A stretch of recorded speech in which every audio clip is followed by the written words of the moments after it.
I love a good twirl. Okay, I confess, it's been a while since I have spun in circles like a pinwheel. When I was a kid, after twirling in circles, I would topple to the ground in a heap of giggles and wait for the world to stop tumbling. I felt like I was inside a kaleidoscope on spin cycle. Once my head cleared, I'd jump back up and do it again.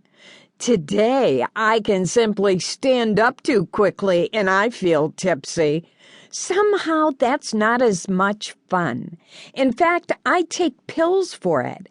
But when I think back to my childhood, I thought dizziness was worth a good spin.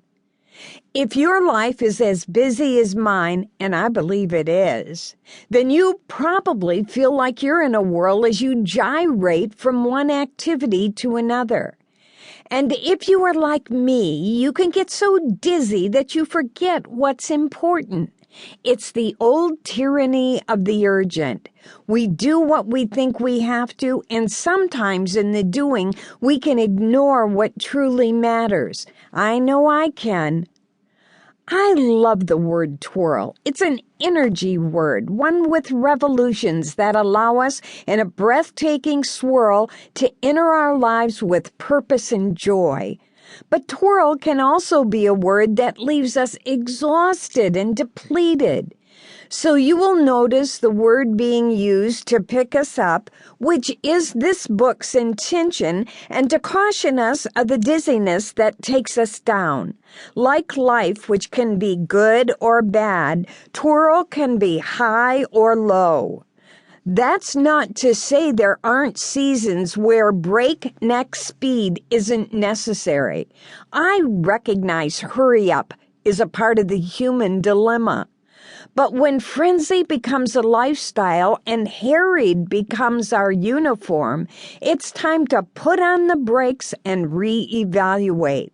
Because right after harried comes bitter, sad, and depressed. I have careened around on the back roads of depression, peered over its dangerous ledges, and even parked in its dark caves. I don't recommend the views.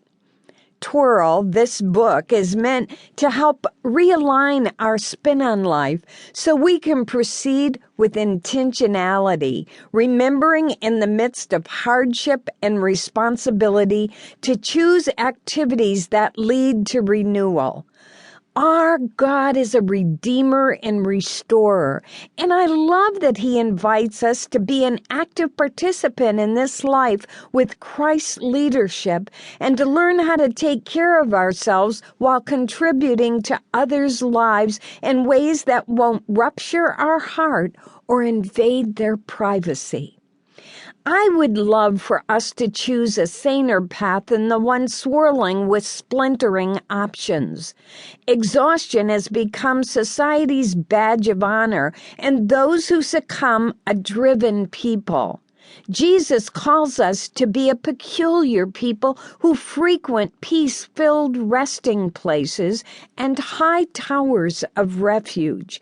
He offers to guide us along a narrow road full of dignity, purpose, gratitude, and rest.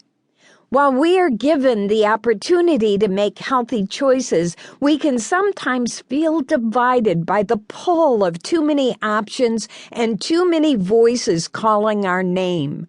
Twirl reminds us of things that matter. These chapters are like Post-it notes for our heart.